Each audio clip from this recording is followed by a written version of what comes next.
Hey guys, today we're back with another build, and this time it's a Keychron Q1 V2 knob version. I think this is probably going to be my last build for the next little while, given that this is becoming quite an expensive hobby and the fact that I'm currently in the process of moving countries. All that being said, I'm already planning my next build to do with my partner, who I'm meeting over in the UK to live with. Anyway, back to the Keychron.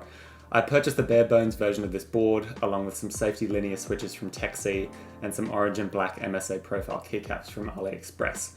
I was sort of going for a Half-Life / Black Mesa themed build here, and with that in mind, I also bought a few Lambda logo keycaps from Durock.com, using one as the escape key, as you'll see in the footage.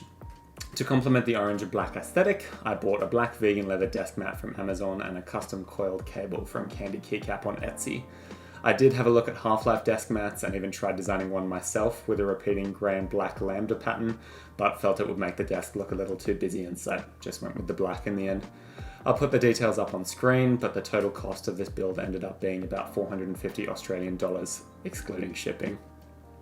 I wouldn't say I did a massive amount of modding for this build. I realised after opening up the case that the V2 board fixes a lot of the issues that people tried to compensate for when they were modding their V1 boards. There's a decent layer of foam between the PCB and the plate, so I changed nothing there. There are little tabs distributed around the bottom housing of the case that achieve the same result as the now infamous force brake mod.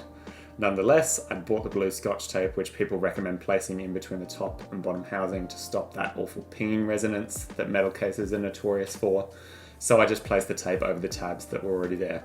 Arguably pretty pointless, but I enjoyed myself doing it, and I guess that is the point of a lot of this keyboard building in and of itself.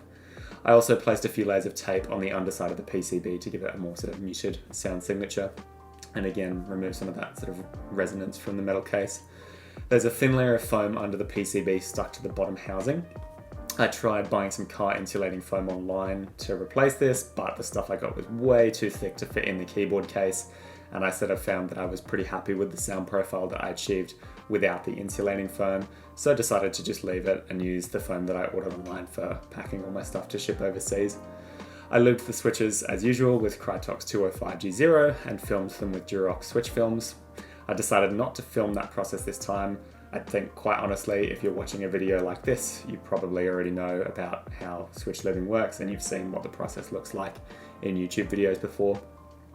I stuck with the stabilizers that came pre-installed with the board, lubed the housings with Krytox 205G0, and absolutely drowned the wires in dielectric grease, which is sort of becoming a nasty habit for me with the last couple of builds. It's a messy process, but also easier than doing the Holy mod, and seems to achieve a similar result in terms of sound profile, which I was pretty happy with. Overall, I'm really happy with this build and the sound profile that I ended up achieving.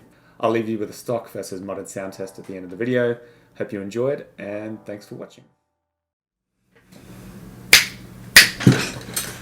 Cockington Green.